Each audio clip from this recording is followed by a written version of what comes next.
Thank you very much. Good morning, everyone. I'm really excited to be here and to thank Professor Rimalt and Professor Almog for organizing this event. I have a very close relationship with Professor Almog, who has been my neighbor in my office, and I'm very unhappy with my new position because I needed to move into the dean's suite, and then the previous dean, he got my office, and he got the upgrade to sit next to Shulamit. So, yes. In any event, I want to first of all apologize that am unable to spend the rest of the day with you. That would have been a great deal for me, but I'm dealing with multiple crises, and I'll tell you about one of them in a moment. But what is important here is this fantastic event that's been organized by the Forum for Gender Law and Policy in our faculty, and the funding has come partially from that. And this is funding that Professor Rimalt and Professor Almog have been able to gather, and the Diversity, Equity, and Equality Unit here at the University of Haifa, who we're very proud of having Professor Almog as its first head. And Professor Almog is also the presidential advisor on gender equity here at the University of Haifa, and has been joined by her peers from other universities, from the university, from the Technion, from the Hebrew University, and others. And this, I am sure, is turning out to be a great event. I also, in the minutes I had here, I had a chance to review this very interesting position paper, and I hope you get to discuss it, written by a student at our faculty, Dr. Amir, and Professor Almog.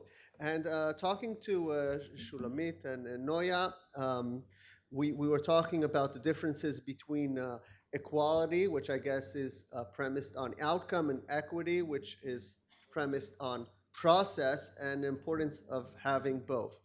And one of the reasons I need to head out now is that we published a paper, I'm just getting a call on this, a position paper regarding the various actions administrated now by the Israeli government regarding changes in its constitutional framework. And in this position paper, which was written by the deans of a law school, we were working on it over the weekend. So we had several co-signers from colleges and law schools, but at the end of the day, only one of the co-signers was one of the implementers. The deans working on it was a woman, so this disparity was quite clear.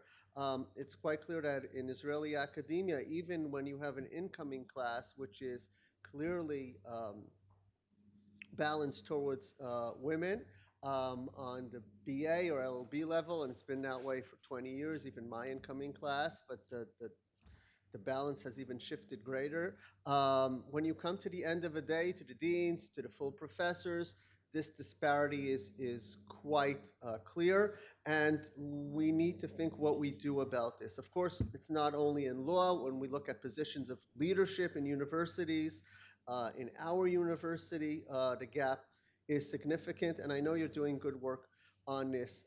Here at the university, I've been the dean for a short while, but I see there are things we're thinking about in the promotions process. It's important, Shulamit pointed out, that it's not only in the hiring, but it's also in the promotions. One of the points is perhaps bringing in women at a higher entry level, and that way they go through less of hurdles to get to the full professorship, so that's something that we're thinking about.